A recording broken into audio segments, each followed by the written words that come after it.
Welcome to the world's countries by Boring Travel and Geography for Sleep, and to our series where we slowly wander through every country in the world. Tonight, we're visiting Mali. Not Mali. Not Mali. Just Mali.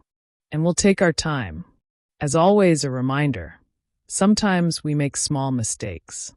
And we appreciate it if you let us know, especially if you live in the country we're describing. Or if you've been there. Or if you just happen to know something that we don't.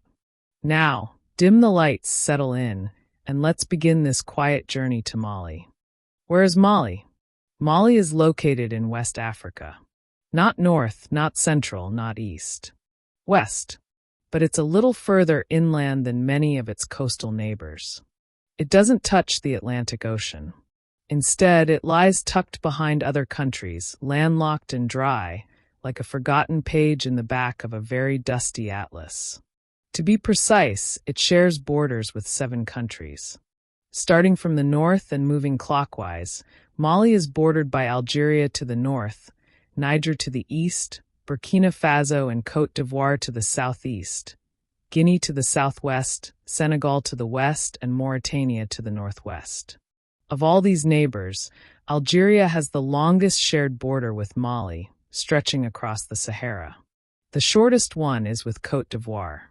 Mali has cultural, historical, and linguistic ties to many of its neighbors, but especially with Senegal, with whom it once formed a short-lived federation after gaining independence. We'll get back to that later. Mali is what geographers call landlocked. No beaches, no ports, no coastlines. If you want to see the ocean in Mali, you'll have to imagine it. Or look at a postcard from Guinea or Senegal. The total land area of Mali is around 1.24 million square kilometers. That makes it the 8th largest country in Africa, and roughly the 24th largest in the world. It's just slightly smaller than Angola and slightly larger than South Africa. To compare, it's more than twice the size of France, but with far fewer people. And a lot more sand. The official name of the country is the Republic of Mali. That's simple enough. The name Mali comes from the Mali Empire, a powerful West African kingdom that existed many centuries ago. In the Mande languages, Mali is said to mean the place where the king lives. We'll learn more about that ancient kingdom later. The highest point in Mali is Hambori Tanda. It's a mountain located in the central part of the country, and it rises to about 1,155 meters above sea level. That's not very high compared to the Alps or the Andes, but high enough to be called a mountain in this part of Africa. As for the lowest point, that would be the Senegal River Valley, near the border with Senegal and Mauritania. The elevation there dips down to around 23 meters. Mali became an independent nation in 1960. Gaining its independence from France. But we won't go too far into that now. We'll save the long, sleepy tale of Malian history for the next part of this journey. Let's talk about flags. Mali's flag consists of 3 vertical stripes. From left to right, they are green, yellow, and red. These are the Pan-African colors, seen in the flags of several African nations. Green represents the fertility of the land, or hope, depending on who you ask. Yellow is said to stand for purity and mineral wealth. And red is sometimes said to represent the blood of those who died for independence. The flag used to include a small human figure, a kanaga, a symbol used in Dogon culture.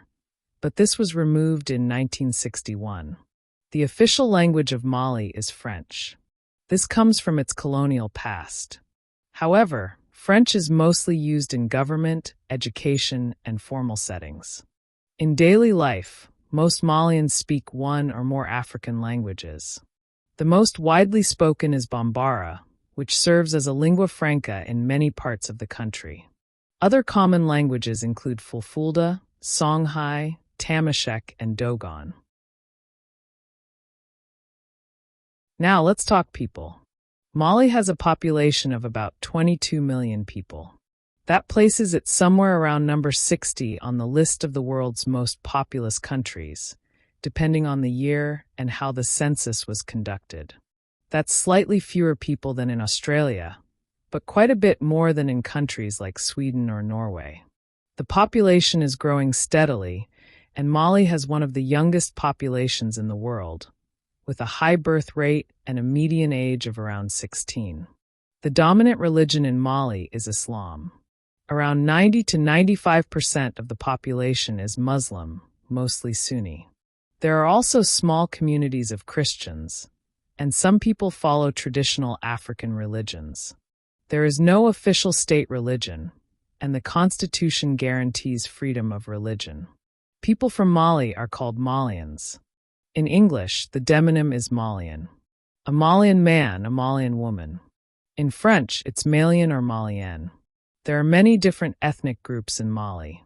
The largest is the Bambara, followed by the Fulani or Pearl, the Sarakol or Soninke, the Songhai, the Tuareg, the Dogon, and others. Each group has its own language, traditions, and way of life. Some are nomadic, some are farmers, some live in towns and cities. Mali uses the West African CFA franc as its currency. This is the same currency used in several other countries in the region, including Senegal, Côte d'Ivoire, and Burkina Faso. The currency is pegged to the euro, which means its value doesn't fluctuate much. $1 is usually worth somewhere between 550 and 650 CFA francs, depending on exchange rates. The capital of Mali is Bamako. It lies in the southwest of the country, on the banks of the Niger River.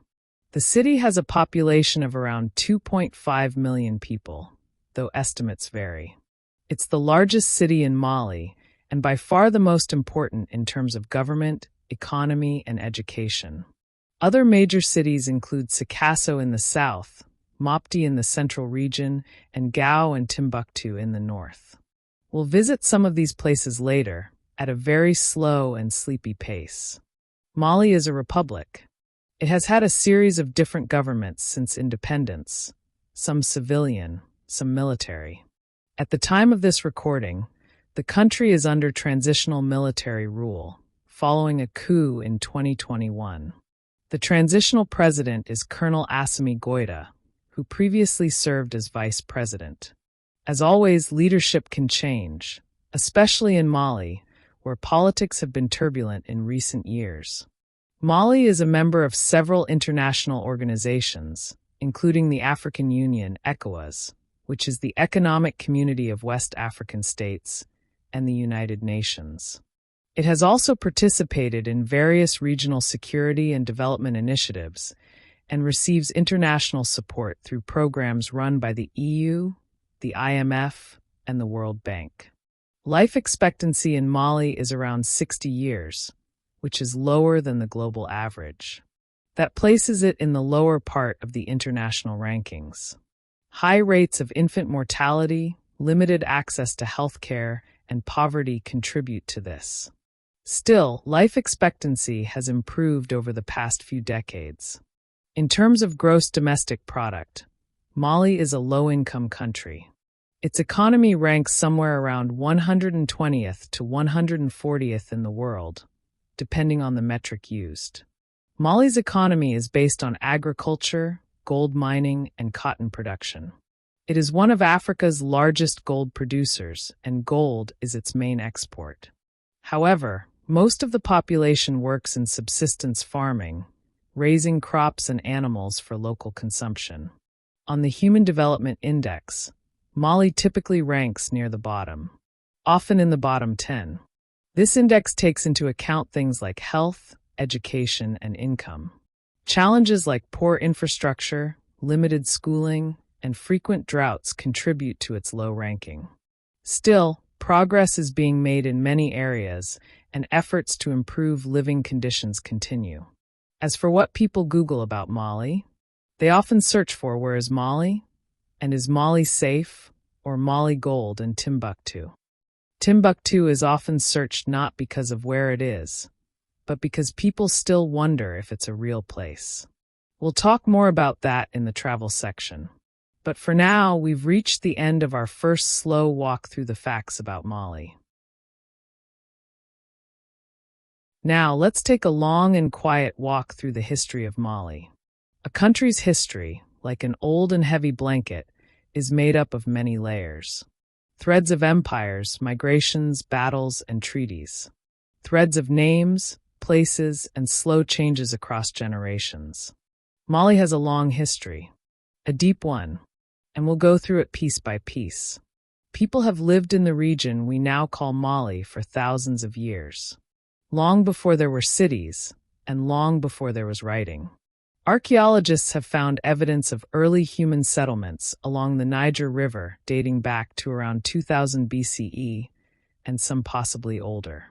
These early inhabitants farmed, raised livestock, and crafted pottery. Over time, they built more permanent villages, forming the foundations of future kingdoms.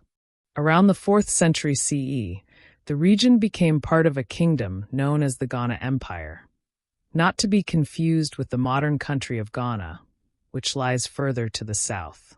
This ancient Ghana Empire, also called Wagadu, controlled the trans-Saharan trade routes.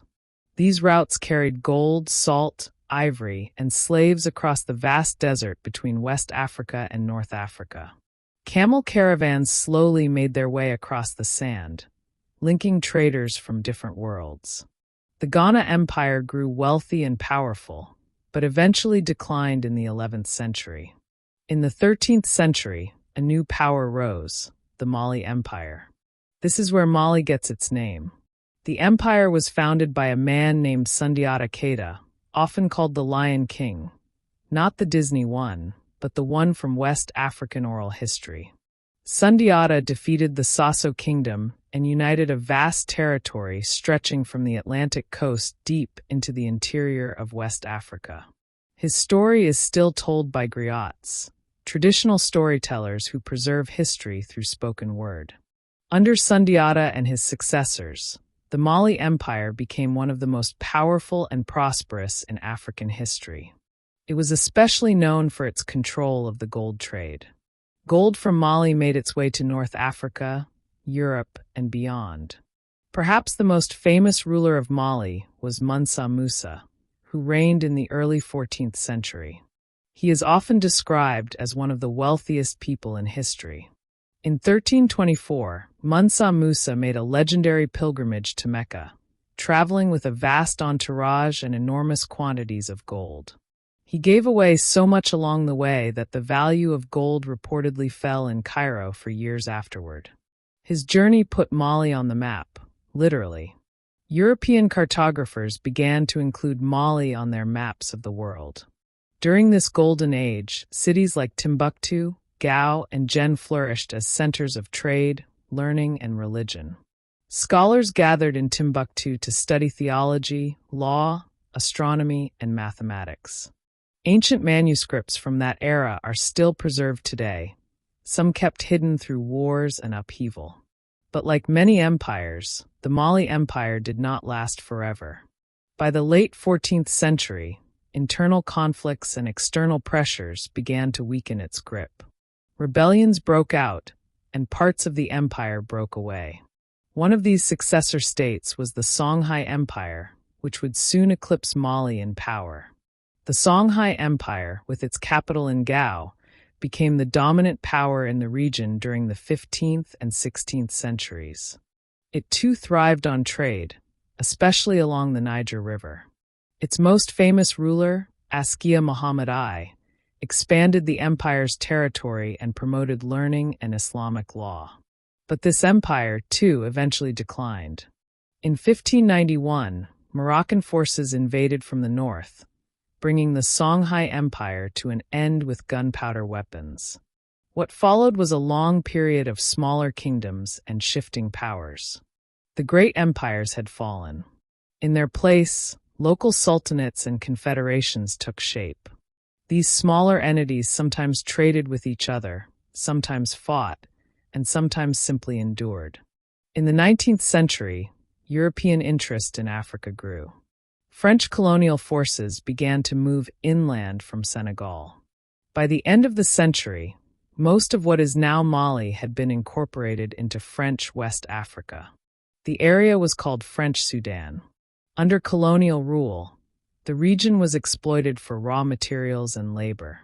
The French established administrative posts, built railways, and introduced their own systems of law and education. Local resistance occurred, but was largely suppressed. Still, many Malians remembered the old empires and dreamed of self-rule. In 1959, as colonial rule in Africa was coming to an end, Mali joined with Senegal to form the Mali Federation. It didn't last long. The two countries had different political visions and split after only a few months. On September 22, 1960, Mali declared full independence from France. The first president of independent Mali was Modibo Keïta. He led a socialist government and aligned with the Soviet Union. But his policies caused economic hardship, and in 1968, he was overthrown in a military coup. This was the first of several. Throughout the 1970s, 1980s, and 1990s, Mali experienced periods of military rule, economic struggles, and political transition. In 1991, another coup led to a democratic opening, and in 1992, Mali held its first multi-party elections. For a time, Mali was seen as a model of democracy in West Africa. But this did not last. In 2012, a rebellion broke out in the north, led by Tuareg separatists and later joined by Islamist militant groups. This led to a military coup in Bamako, and large parts of the north fell out of government control. French and UN forces were deployed, and a new transitional government was formed. Since then, Mali has experienced continued instability. Coups in 2020 and 2021 have brought the military back to power. The country has faced jihadist violence, displacement of civilians, and strained relations with international partners.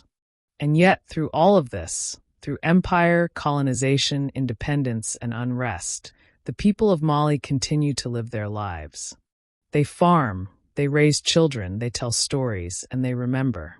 That was the second part of our slow walk through Mali. What Mali is like today. Now that we've wandered through Mali's long history, let's take a quiet look at what life is like there today. Not in dramatic headlines, but in the slow rhythm of everyday life. Mali is a large country, and it contains many landscapes. But most of it is hot and dry. In the north, there's desert. Not a sandy, golden movie desert. A dusty, beige, sunburned desert with hard soil, rocky outcrops, and wind that never seems to stop. This is the Sahara. As you move south, the land changes gradually. You enter what's called the Sahel, a semi-arid zone that stretches across the width of Africa. It's not lush, but not completely barren either. You'll see thorny shrubs, scattered trees, and fields that depend on seasonal rains. Further south still, the land becomes greener. There are savannas and cultivated fields. The Niger River winds through this part of the country, and along its banks you'll find farms, gardens, and people fishing from wooden canoes. The river is a lifeline for many in Mali. It waters their crops, carries their boats, and feeds their animals. The climate is hot for most of the year. In the desert north, temperatures can climb above 45 degrees Celsius during the day and fall sharply at night. In the Sahel, the rainy season usually comes between June and September. When it does, the land comes to life. But the rains can also bring flooding, while the dry season often brings drought. There are no snow-capped mountains, no tropical jungles. Just long, dusty roads, wide skies, and the slow turning of the seasons. Most Malians live in rural areas. They live in villages, small towns, or scattered homesteads. Some raise livestock, cattle, goats, or sheep, moving them from place to place in search of grazing land. Others plant millet, sorghum, maize, or rice. Much of the agriculture is subsistence-based. That means people grow what they eat and eat what they grow. In many places, the pace of life hasn't changed much for decades. People fetch water from wells. They cook over open fires. They gather in the shade during the hottest hours. Electricity is limited or absent in rural areas. So is internet, and health clinics and schools. The things some of us take for granted are not always there. Still, in the cities, life is different. Bamako, the capital, is noisy and crowded. Traffic moves slowly. People ride motorbikes, packed tightly together. Markets overflow with vegetables, clothes, phones, and plastic buckets. Music plays from speakers. Dust swirls in the air. There are universities, government ministries, embassies, and office buildings. There are hospitals and internet cafes. But power cuts are frequent. Water doesn't always run. And life can be expensive, even for those with jobs. Unemployment, especially among young people, remains high. Culturally, Mali is rich. Not in money, but in music, language, and tradition. Each region has its own way of life. The Tuareg in the north are traditionally nomadic and known for their blue garments and distinctive jewelry. The Dogon people live near the Bandiagara escarpment, in villages built into cliffs, with beliefs and rituals that stretch back centuries. The Bambara, who form the largest ethnic group, are known for their masks, carvings, and ceremonies. And in every group, storytelling plays a central role. Music is everywhere. Not flashy pop music, but slow, rhythmic, layered music. Griots sing stories of ancestry and honor. Kora players pluck their 21-stringed harps under mango trees. Drummers keep time at weddings, baptisms, and funerals. Famous Malian musicians like Ali Farka Touré and Salif Keïta have brought this music to the world stage. But in Mali, it's not about fame. It's part of daily life.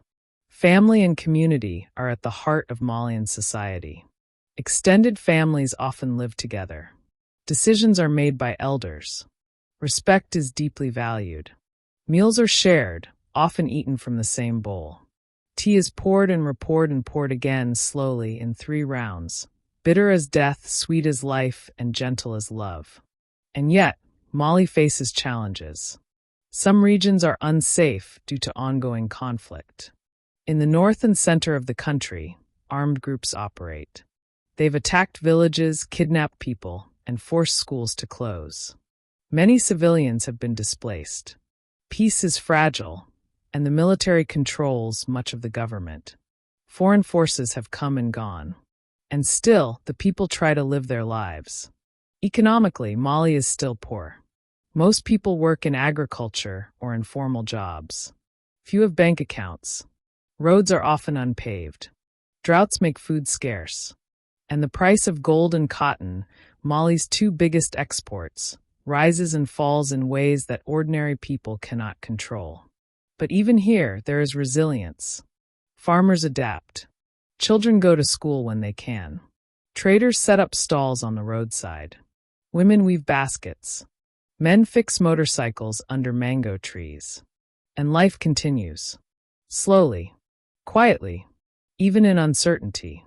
In some parts of the country, development projects are underway. There are solar panels in some villages. Mobile phones are widespread, even in remote areas. There are local radio stations broadcasting in Bambara, Fulfulde, and Tamashek. There are young Malians learning to code, to film, to write. The future, though uncertain, is not forgotten. So that's Mali. A hot, dry, complex, musical, difficult, beautiful country. Where the land is hard, but people keep going. What it's like to travel to Mali. Let's talk about what it's like to travel to Mali.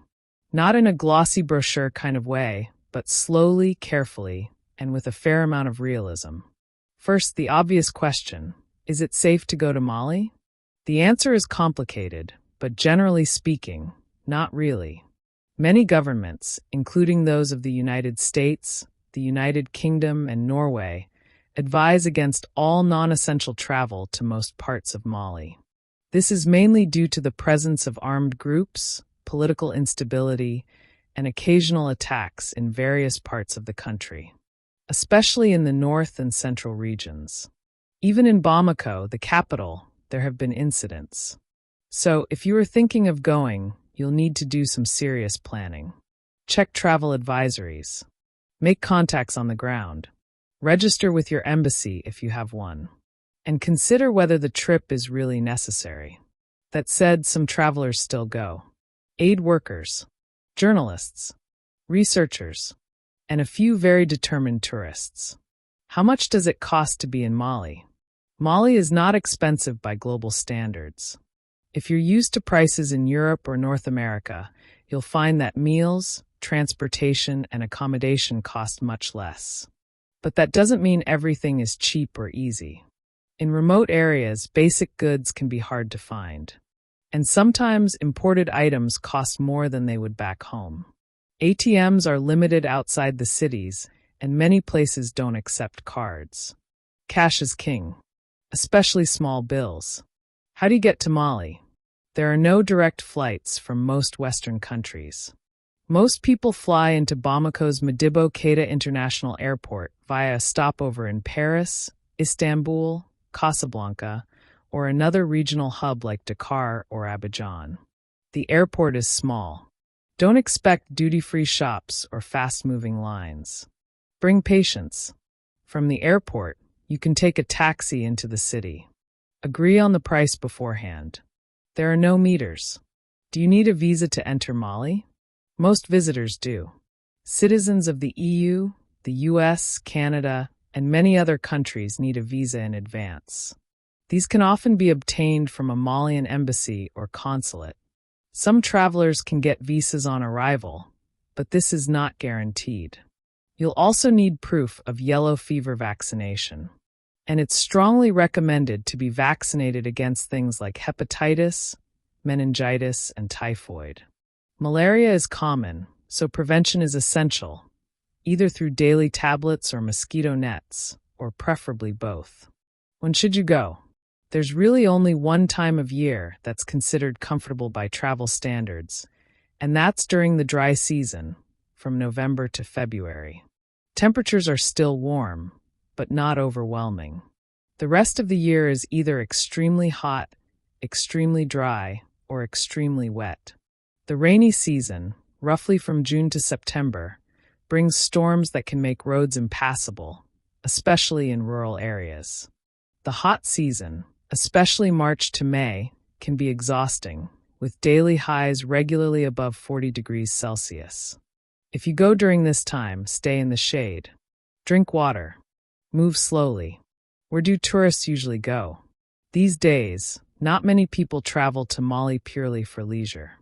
But in the past, some sites were considered must-sees. The old city of Timbuktu, once a center of learning and mystery. The Bandiagara Escarpment, home of the Dogon people, with cliffside villages and striking landscapes. The city of Jen, famous for its mud brick mosque, the largest of its kind in the world. Mopti, known as the Venice of Mali, lies at the junction of two rivers and has a unique market culture. Many of these places are now difficult or dangerous to access, but they remain important parts of Mali's cultural heritage. What about food and drink? Malian cuisine is simple, hearty, and based on what's available. In many places, meals revolve around grains like millet, sorghum, or rice, served with a sauce made from groundnuts, okra, baobab leaves, or tomato. Meat, when included, is often goat, chicken, or fish from the Niger River. There's a dish called tu, a thick porridge eaten with sauce. Mof is a peanut stew that's both rich and filling. Yassa, a spiced onion and lemon dish, is also popular. Drinks? Tea is king. Green tea is brewed strong, poured high, and served 3 times. It's a ritual more than a refreshment. You'll also find bottled water, soft drinks, and locally brewed beer in cities. But outside Bamako, options may be limited. Restaurants exist, but not everywhere. In smaller towns, meals may be served from a family home or small roadside stand. Street food is common, including fried snacks, grilled meat, and boiled eggs. Hygiene varies. Use your judgment. As for alcohol, it's available in the cities, but less common in rural and religious areas. Mali is predominantly Muslim, and attitudes toward alcohol range from relaxed to disapproving, depending on where you are. Is there anything else to prepare for? Yes. Prepare for slowness, delays, heat, dust, power cuts, noise, then silence, long roads, curious stares, generous smiles, and the feeling of being very far from home. But also prepare, if you go, to experience a place unlike anywhere else. A country shaped by empires, sand, rivers, and resilience. Fun facts and famous people. Let's end our quiet journey with some fun facts. Though in our case, fun means mildly interesting, occasionally unexpected, but still delivered at a calm, steady pace. Did you know that Timbuktu is real? Yes. It's not just a word people use to mean somewhere far away. It's an actual city located in northern Mali, near the edge of the Sahara Desert. For centuries, it was one of the most important centers of learning and trade in the Islamic world. Manuscripts written hundreds of years ago are still kept there, in dusty libraries and family collections. During the Middle Ages, scholars came to Timbuktu to study astronomy, medicine, theology, and law. Timbuktu became such a symbol of remoteness that it turned into a metaphor in other languages. People still say from here to Timbuktu, when they mean far, far away. But in Mali, it's just a town. A real one. Dusty, quiet, and proud of its name. Here's another one. Mali is one of the largest producers of gold in Africa. It doesn't always show, because much of the country is still poor. But deep beneath the earth, Mali has gold. A lot of it. Gold mining is one of the country's biggest sources of income and employment. Some of it is done by big companies with machines and permits. Some is done by hand by people working in small, informal mines. And while gold shines, the work is hard and often dangerous. The Great Mosque of Jen is the largest mud brick building in the world. It's made entirely of sun-dried mud called adobe, and it's replastered every year by hand. The whole town helps. People bring water and mud, climb the wooden scaffolding, and repair the walls after the rains. It's not just a building. It's a living tradition. Mali also has something called tea ceremonies. Not quite like in Japan, but still important. Tea in Mali isn't just a drink. It's a ritual. 3 small glasses, brewed strong and poured high, served in order. 1 bitter, 1 less bitter, and 1 sweet. The process takes time. Sometimes an hour or more. It's about conversation, patience, and respect. You don't rush it, and you rarely say no. Now let's talk about people. One of the most famous Malians is Salif Keïta. He's a singer, known as the Golden Voice of Africa. Born into a noble Mandinka family, he wasn't supposed to become a musician. Traditionally, only griots performed. But he did it anyway. He also has albinism, which made him stand out even more. His music blends traditional West African rhythms with jazz, pop, and Afrobeat. His voice is both powerful and gentle. If you ever can't sleep, listening to Salif Keïta might help. Another musical giant is Ali Farka Touré. A guitarist from northern Mali, he's often credited with bridging traditional Malian music and American blues. In fact, many music historians believe that the blues itself has roots in the Sahel, brought to America through the transatlantic slave trade. When Ali Farka Touré played, people heard echoes of both Africa and Mississippi. He passed away in 2006, but his son, Vieux Farka Touré, carries on his legacy. Mali has also produced great athletes. One of the most famous is Salif Keïta, a footballer who played for top European clubs, including FC Barcelona. He was known for being reliable, hardworking, and calm on the field. Much like this podcast.